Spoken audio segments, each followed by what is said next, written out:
আসসালামু আলাইকুম সুপ্রিয় দর্শক, আমি এই মুহূর্তে অবস্থান করছি কসবা উপজেলার গোপীনাথপুর ইউনিয়নের কাশীপুর গ্রামে। সুপ্রিয় দর্শক, দেখতে পাচ্ছেন আমার পিছনে যে বাড়িটিতে আমি অবস্থান করছি, আজকে সকাল 10টা কিংবা 11টার দিকে বৈদ্যুতিক শর্টের কারণে আজকে এই যে দেখছেন আমার পিছনের যে ঘরটি, এই ঘরটিতে আগুনে পুরো ছারখার হয়ে যায় এবং এই ঘরটির মধ্যে ছিল একজন অসহায় একজন নারী, তার একটি ছেলে এবং দুটি মেয়ে আছে। একদমই অসহায়, উনি মানুষের বাড়িতে এবং দিনমজুর হিসেবে কাজ করে খেয়ে খেটে বেঁচে আছেন।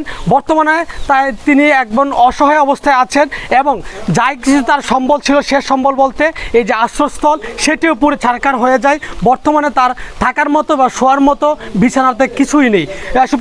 সুপ্রিয় দর্শক, চলুন আমরা সরাসরি কথা বলি এই যে ক্ষতিগ্রস্ত হয়েছে এই বাড়ির মালিক, এই মহিলার সাথে কথা বলি।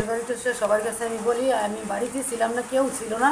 আমার এক ভাতিজা মারা গেছে গত সোমবারে, উনি অনুষ্ঠান ছিল, ওইখানে আমি আসছিলাম। বর্তমানে থাকার পরে ওইখান থেকে আমি শুনি যে মানুষের চিল্লাফালা করতেছে, কীভাবে মানে কী পজিশনে মানে লাগছে এটা আমি বলতে পারি না।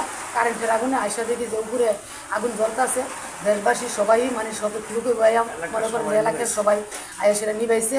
মনে করেন আমার টাকা পয়সা কিছু আসছিল, স্বর্ণগনা হালকা পাতলা, এগুলি মনে করেন যে পুরা সরকার। আমার ছেলে মেয়ে মনে করেন, আমার স্বামী নাই, আমার ছেলে মেয়ে নিয়ে আমি অনেক কষ্টের মাধ্যমে আছি। আমি অনেক গরিব, মানে অসহায়। আমি বলতে কোনো কিছু নিয়ে আমার মেয়েটি চলার মতন কোনো ক্ষমতা আমার নাই। যদি আপনারা 10 বাপ ভাই আমার একটু হেল্প করেন তাহলে আপনারা হেল্প করেন। আপনার মেয়ে সন্তান ছেলে মেয়ে কি লেখাপড়া করে? আমার একটা মেয়ে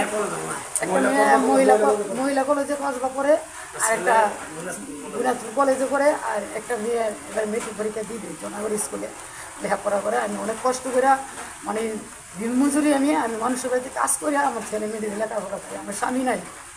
আচ্ছা, ছাড়া আপনি আমার একটু সহযোগিতা করেন, আমার কাছে অনুরোধ, হাত জোর। আমার ছেলে মেয়েটি নিয়ে যাতে আমি একটু চলতে পারি এবং আমি চালের তলে থাকতে পারি। আমার ঘরটা যাতে আমি গড়ে তুলে চালের তলে আমি থাকতে পারি, আমি নিয়ে আপনার কাছে অনুরোধ আছি। এটা আমার মামার বাড়ি, আমার বাড়ি হচ্ছে কাশীপুর। আমি এই অবস্থান থেকে কথা বলছি। তো হঠাৎ করে সে দিনের সকাল 10টা, আনুমানিক 10টার সময় আমরা একটা আনুষ্ঠানিক কাজে ছিলাম। হঠাৎ করে শুনতে পাইলাম যে এখানে একটা শর্ট সার্কিট থেকে ঘরের যে বিদ্যুতের আগুনটা লেগেছে, লেগে ওই বাড়ির 2-3টি ঘর পুড়ে গেছে এবং অনেক আসবাবপত্র ছিল ঘরের মধ্যে, এগুলা অনেক ক্ষতিগ্রস্ত হয়েছে। পাশাপাশি কিছু নগদ টাকাও ক্ষতিগ্রস্ত হয়েছে। আসলে এই পরিবারটা আর্থিকভাবে অত্যন্ত অসচ্ছল। আমরা সকলেই তার সহযোগিতা কামনা করি।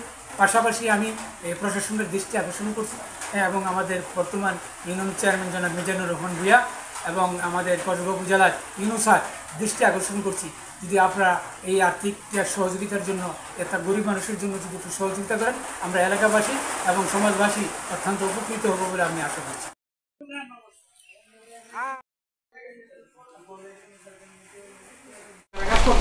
আশরাফ উজ্জ্বল, জিআরটিভি, কসবা।